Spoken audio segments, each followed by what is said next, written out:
Assalamualaikum warahmatullahi wabarakatuh.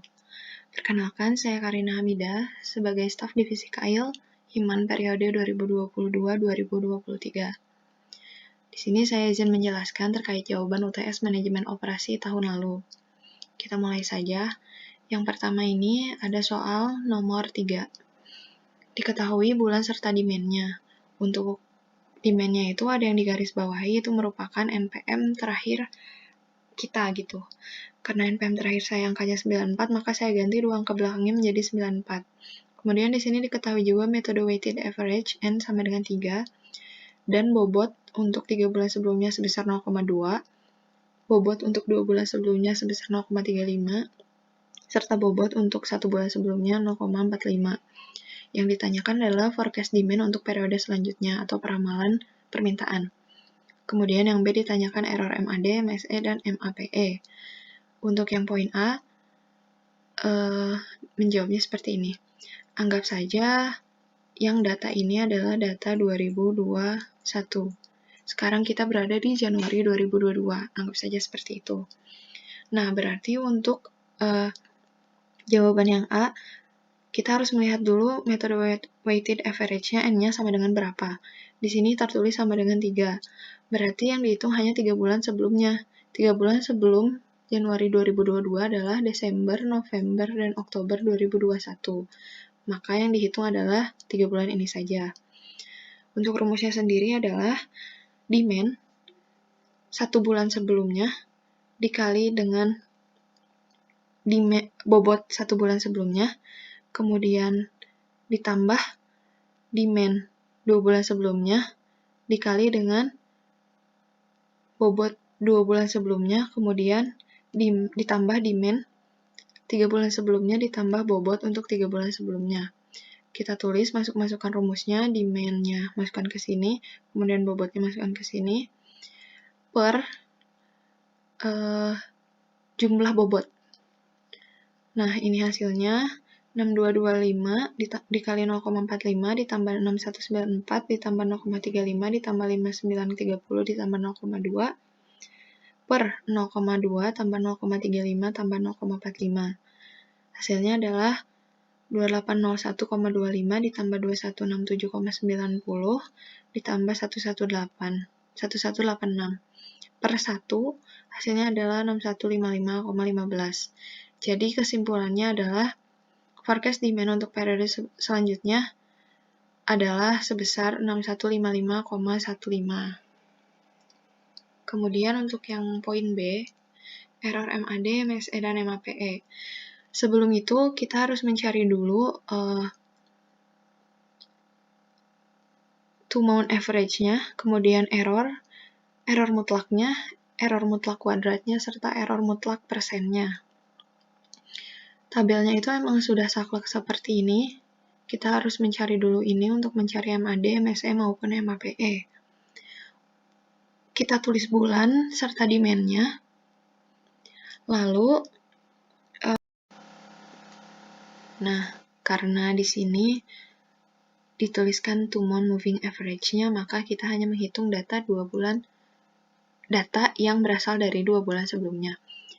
Untuk Januari, itu tidak ada data 2 bulan sebelumnya, maka tidak bisa dihitung. Kemudian Februari juga tidak ada data dari 2 bulan sebelumnya, hanya ada 1 bulan sebelumnya, maka tidak bisa dihitung juga. Baru bisa dihitung itu yang Maret.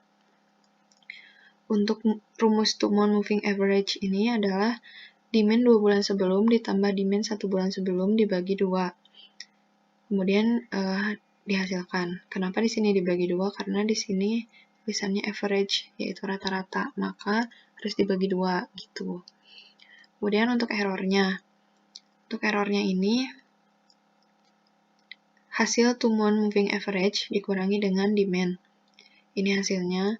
Kemudian untuk error mutlak ini adalah jika error ini hasilnya negatif, maka di sini harus dipositifkan karena apapun yang dimutlakan itu tidak boleh negatif seperti itu. Kemudian error mutlak kuadrat adalah hasil dari yang ini dikuadratkan.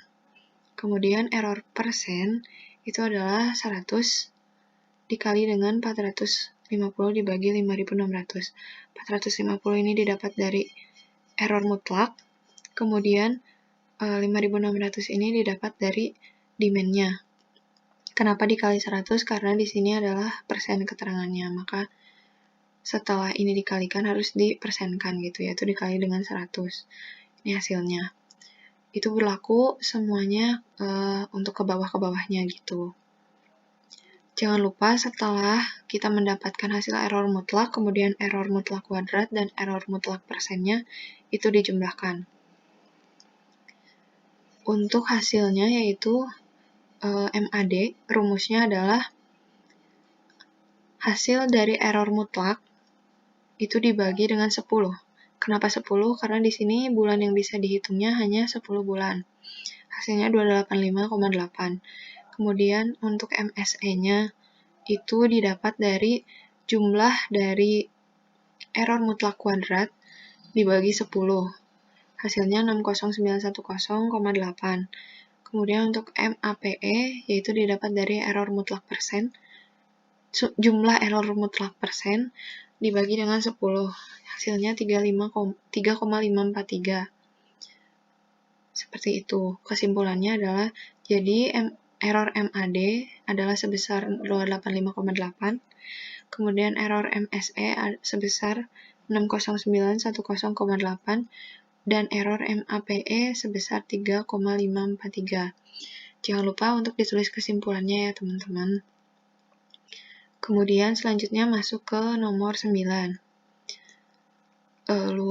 Diketahui luas kantor pusatnya 3.000 yard. Kemudian di situ ada jam kerja karyawan operasionalnya jam 7 sampai jam 14, berarti sebanyak 7 jam. Kemudian jam 8 sampai jam 17 itu adalah untuk karyawan business support, yaitu 9 jam. Kemudian ada keterangan juga di situ terdapat 1.000 karyawan yang terbagi di 150 karyawan operasional, 700 business support, dan 150 adalah keduanya gitu. Ditanyakannya produktivitas. Kemudian di situ juga dipertanyakan boleh menambahkan asumsi. Karena di sini dibebaskan tidak terpaku pada satu produktivitas gitu ya. Produktivitas itu kan ada banyak, ada produktivitas tempat, waktu maupun karyawan gitu. Nah, saya di sini mencari produktivitas karyawan operasional serta business support-nya. Untuk karyawan operasionalnya, ini rumusnya adalah output per input gitu. Ini berlaku untuk semua produktivitas. Outputnya adalah 3.000 yard. Kemudian inputnya adalah 150. Ini karena karyawan operasionalnya sebanyak 150. Dikali asumsi saya 5,85. Kemudian hasilnya adalah 3.000 per 877,5. 3.000 dibagi 877,5 hasilnya 3,418 yard per jamnya gitu. Kemudian untuk yang business support, karena outputnya itu sama 3.000 yard dibagi karena karyawannya business support ada 700, maka ditulis 700 dikali asumsi saya 7,85. Kemudian hasilnya adalah 3.000 dibagi 5,495 yaitu 5,450 yard per jam gitu. Kesimpulannya, produktivitas karyawan OP dan BS memiliki produktivitas lebih besar pada karyawan BS, sementara karyawan BS dan karyawan kontrak ini memiliki produktivitas yang sama, seperti itu. Kemudian lanjut ke nomor 10. Di sini diketahui ada kegiatan 1 sampai 10, kemudian dengan waktunya masing-masing serta predesesornya. Ditanyakannya buat peta jaringannya, kemudian analisis efisiensinya, serta gambar waktu total yang efisien.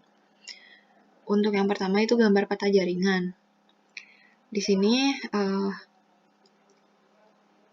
ini kegiatan 1 sampai 10 gitu ya. Nah, pertama itu start. Ini boleh ditulis, boleh tidak. Kemudian kita lihat kegiatan 1 itu predesesornya dari mana? Predesesor ini adalah kegiatan sebelumnya. Jadi bisa dibilang kegiatan 1 berasalnya dari kegiatan mana gitu. Kegiatan 1 tidak berasal dari mana-mana, berarti dia adalah startnya. Pun kegiatan 2 tidak berasal dari mana-mana, berarti dia startnya gitu. Kemudian kita lihat kegiatan 3. Kegiatan 3 itu asalnya dari 2. Ini kegiatan 3 asalnya dari 2 gitu. Kemudian kegiatan 4 asalnya dari kegiatan 1. Ini. Kemudian kegiatan 5 itu asalnya dari kegiatan 1 dan kegiatan 2. Kegiatan 5 itu didapat dari kegiatan 1 dan kegiatan 2.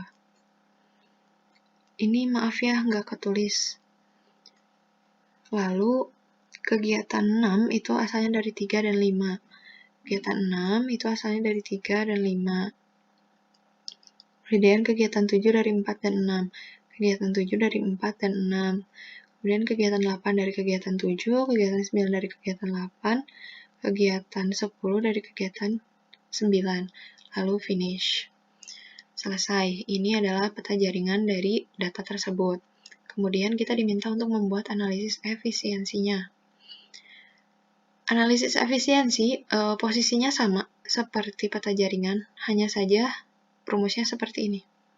Oh ya teman-teman, ini namanya diagram AOA. Ini analisis efisiensi untuk diagram AOA gitu. Jadi bentukannya seperti ini ya teman-teman. Nah, untuk diagram yang AOA, analisis efisiensinya gitu. Kita mulai start, waktunya itu 0. Kemudian ini yang kegiatan 1, 2, kegiatan 3, kegiatan 4, kegiatan 5, kegiatan 6, 7, 8, 9, 10 gitu. Sekarang kita mulai dari alur maju. Ini bagian atas adalah alur maju, dan bagian bawah adalah alur mundur. Sekarang kita dari alur maju dulu. Alur maju, ini kan kegiatannya dimulai dari 0. Kemudian ditambah ke sini, 0 juga. Hasilnya ke sini berarti 0. 0 ditambah 0 hasilnya 0. Yang ini masuk ke sini. Kemudian yang ini ditambah ini menghasilkan ini. 0 ditambah 5 hasilnya 5. Kemudian ini juga hasil yang ini masuk ke jalur maju yang kegiatan 2 gitu. 0 ditambah 5 sama dengan 5 gitu. Nah, untuk yang ini tuh didapatkan dari dua hasil kan, dari kegiatan 1 dan kegiatan 2. Kita ambil yang terbesar, namun karena di sini sama-sama 5 angkanya, maka ditulis 5. Untuk jalur maju itu jika ada yang berasal dari 2 sumber seperti ini, itu diambilnya dari yang terbesar, seperti itu. Kemudian 5 ditambah 17 sama dengan 22. Gitu. Kemudian di sini yang 5 ini masuk ke sini. 5 ditambah 3 sama dengan 8. Seperti itu. Kemudian kita masuk lagi yang ini. 5 ini masuk ke sini. 5 ditambah 10 jawabannya 15. Nah, karena yang kegiatan 6 ini berasal dari 2 sumber, yaitu bisa 22, bisa 15 yang masuk. Tapi karena ini alur maju, maka yang diambil adalah yang terbesar. Maka di sini masuknya adalah 22. 22 ditambah 2 sama dengan 24. Kemudian kita kerjakan yang ini. 5 tambah 3 hasilnya 8. 8 dengan 24 ini bisa saja masuk ke kegiatan ke-7. Namun karena di sini yang terbesar adalah 24, maka yang masuk adalah 24. 24 tambah 20 sama dengan 44. 44 ini masuk ke sini. 44 tambah 1 sama dengan 45. 45 ini masuk ke sini. 45 tambah 4 sama dengan 49, 49-nya masuk ke sini. 49 tambah 1, jawabannya 50. Hasilnya segini. Itu untuk jalur maju. Sekarang untuk jalur mundur. Ini hasil terakhirnya masukkan ke yang terakhir. 50. Sekarang untuk jalur mundur itu bukan ditambah, melainkan dikurang. 50 dikurangi 1 sama dengan 49. 49 itu masuk ke sini. 49 kurangi 4 sama dengan 45. 45-nya masuk ke sini. 45 dikurangi 1 sama dengan 44. 44-nya sekarang masuk ke sini. 44 dikurangi 20 sama dengan 24. 24-nya karena dia berasal dari dua sumber, maka masuk ke dua-duanya. Gitu. Nah, sekarang kita hitung yang atas dulu. 24 dikurangi 3 sama dengan 21. Lalu, di sini 24 dikurangi 2 sama dengan 22. Hasil 22 ini masuk ke sini. Masuk ke sini juga. 22 dikurangi 10 sama dengan 12. 22 dikurangi 17 sama dengan 5. 12 ini belum tentu bisa masuk ke sini. Mengapa? Karena ini tuh berasalnya dari dua sumber, yaitu kegiatan 5 dan kegiatan 3 gitu. Nah, karena di sini kegiatan 5-nya itu adalah hasilnya 5, sedangkan kegiatan 3 hasilnya 12, maka diambil yang terkecil untuk masuk ke sini, yaitu 5. Untuk yang ini pun sama. Kan hasilnya 21 dan 5 gitu. Dia berasal dari dua sumber, yaitu kegiatan 4 dan kegiatan 5. Karena di sini yang terkecil ada 5, maka yang masuk ke sini adalah 5. 5 kurangi 5 sama dengan 0, 5 kurangi 5 sama dengan 0. 0 ini masuk ke sini. Masuk ke sini, sorry.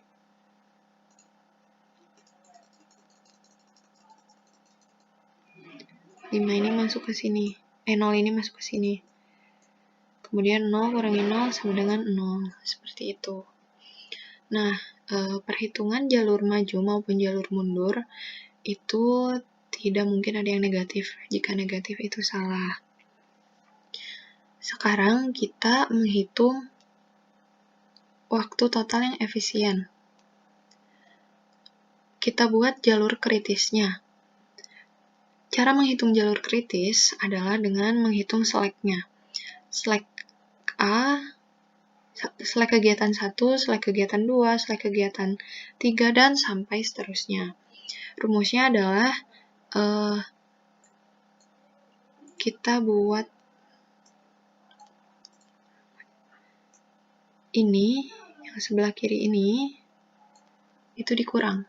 Dari yang bawah dikurang yang atas. 0 dikurangi 0 sama dengan 0. Kemudian ini, 0 dikurangi 0 sama dengan 0. Kemudian ini 5 dikurangi 5 sama dengan 0. Kemudian ini 21 dikurangi 5 sama dengan 16.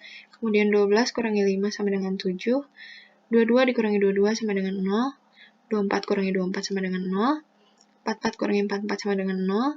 45 kurangi 45 sama dengan 0. 49 kurangi 49 sama dengan 0. Untuk jalur kritis itu yang diambil adalah yang hasilnya 0.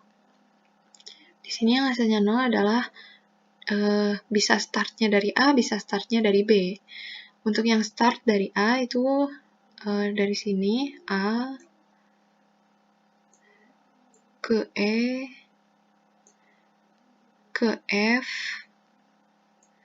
ke G ke H ke I ke J.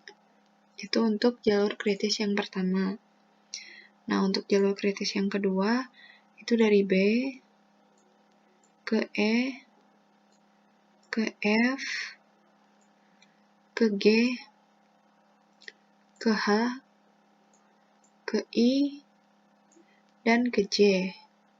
Itu untuk jalur kritisnya, seperti itu.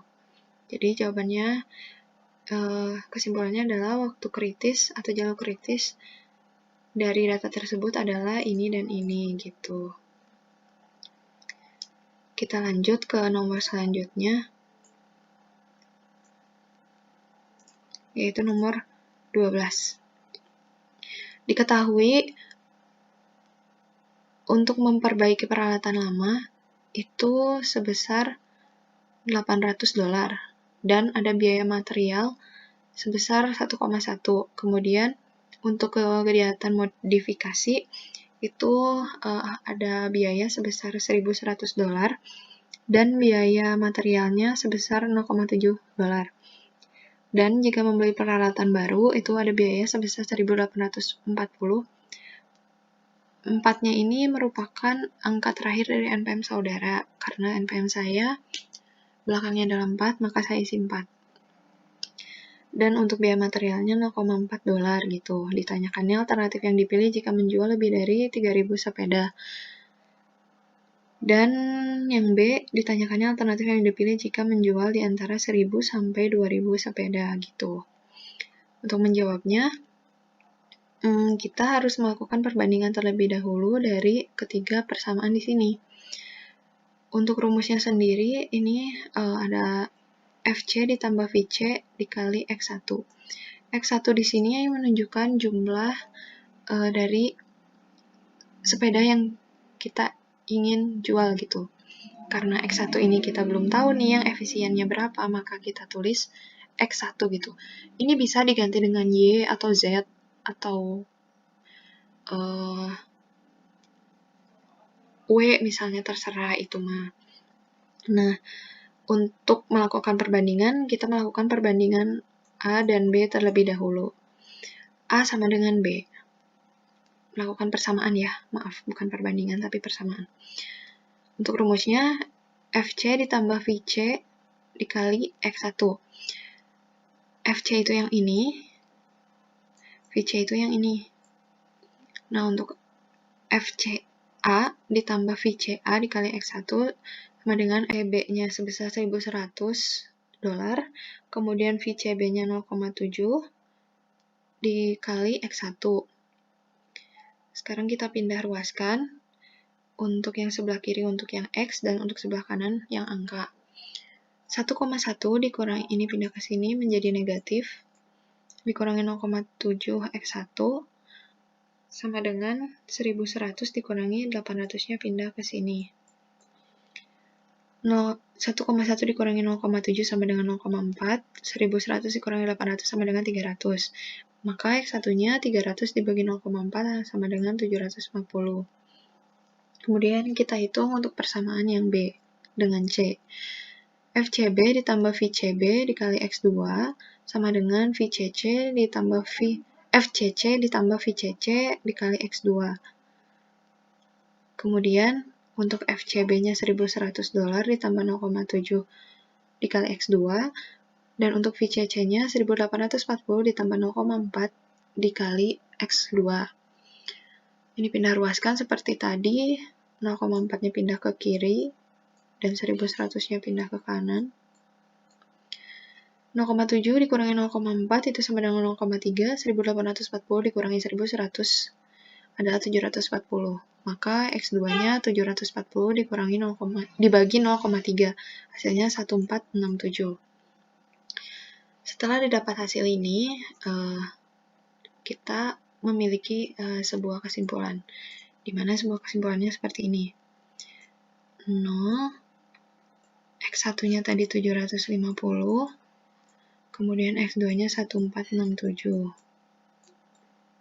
Nah, 1467. Maka kesimpulannya adalah jika rentangnya ada di sini, jika penjualan sepedanya sebanyak segini 0 sampai 750, maka alternatif yang dipilih sebaiknya yang A. Namun jika dari 750 sampai 1467, alternatif yang dipilih sebaiknya yang B. Kemudian jika dari 1467 sampai lebih dari 1467, alternatif yang dipilih adalah C. Maka kesimpulannya untuk yang A adalah jika menjual lebih dari 3.000 sepeda, sebaiknya memilih alternatif yang C, karena 3.000 itu ada di sini angkanya, lebih dari 1.467. Dan untuk yang B, jika menjual di antara 1.000 sampai 1467 sebaiknya memilih alternatif B. Ini. Dan 1467 sampai 2000 sebaiknya memilih alternatif C. Karena 1000 sampai 1467 itu ada di sini, maka pilih yang B. Karena yang 2000 itu terletaknya ada di sini, di 1467, maka alternatif yang dipilih adalah alternatif C. Mungkin sekian pembahasan untuk UTS Manajemen Operasi tahun lalu. Terima kasih untuk perhatiannya. Wassalamualaikum warahmatullahi wabarakatuh.